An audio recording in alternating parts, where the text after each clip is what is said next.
স্থিতিটো বেয়া হ'ব যদি কোনোবাই অসমীয়া জাতিক নিষেধ কৰিবৰ কাৰণে যত্ন কৰে।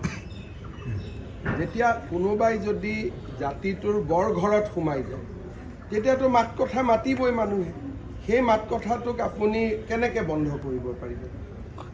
যদি এতিয়া আমি যিটো উৰিয়াম ঘাটত দেখিলোঁ, মই দুই এদিনতে আপোনাক লখিমপুৰৰ ভিডিঅ' দেখাম, হাজাৰ হাজাৰ মাটিত পুখুৰী কৰি লৈছে। তাত নেকি ক'তো গৰাখহনীয়াৰ কথা নাই। যদি গৰাখহনীয়া মাটি ভাঙা মানুহ হ'লহেঁতেন 1.5 কঠা মাটি ল'লেহেঁতেন, 2 কঠা মাটি ল'লেহেঁতেন। গোটেই জাগাত হাজাৰ হাজাৰ পুখুৰী বনাই ব্যৱসায় কৰি আছে।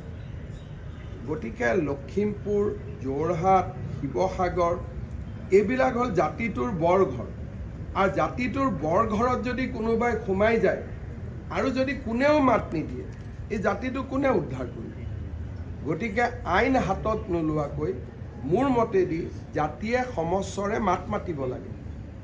আৰু ইয়াৰ পিছত আৰু সুযোগ নাহে। খালি আইন হাতত ল'ব নালাগে।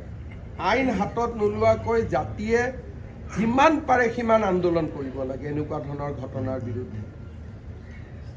খালি আইন হাতত ল'ব নালাগে। আইন হাতত লোৱা পুলিচৰ কাম, ন্যায়ালয়ৰ কাম, প্ৰতিবাদ কৰা জাতিৰ কাম।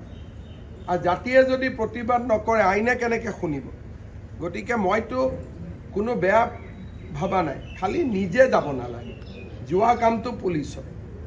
ভাড়াঘৰৰ পৰা মিয়া কোনোবা মানুহ যি আমাৰ সভ্যতা সংস্কৃতিৰ লগত নিমিলে, মই ভাড়াঘৰত থাকোঁ, কালি যদি ভাড়াঘৰটোত মই গৰু এটা মাৰি দিওঁ যে মইতো এইটো খাব পাৰোঁ, ওচৰত মন্দিৰটো কেনেকৈ থাকিব? মন্দিৰটো উঠি যাব। গতিকে অসমততো ভাড়াঘৰে সমস্যা। প্ৰথম ভাড়াঘৰত যায়, তাৰপিছত লাহেকৈ গৰুটো কাটি দিয়ে, তাৰপিছত লাহেকৈ মছজিদটো হয়, সত্ৰখন ওলাই গুচি আহে তাৰ পৰা। অসমততো সেইটোৱে পেটাৰ্ণ। গতিকে সেই পেটাৰ্ণটো ছাত্ৰ সংগঠন, ৰাজহুৱা সংগঠনে এক্সপ'জ কৰাত কোনো আপত্তি নাই। কিন্তু ফাইনেল কামটো কৰিব নালাগে। আপুনি ভাড়াঘৰত যাব নালাগে। যোৱাৰ কামটো আমাৰ। মালিকজনক আপুনি মাতি আনি বুজাব পাৰে যে খুৰা কিয় ভাড়া দিছে, আমাৰতো জেগাটো বেয়া হৈ যাব।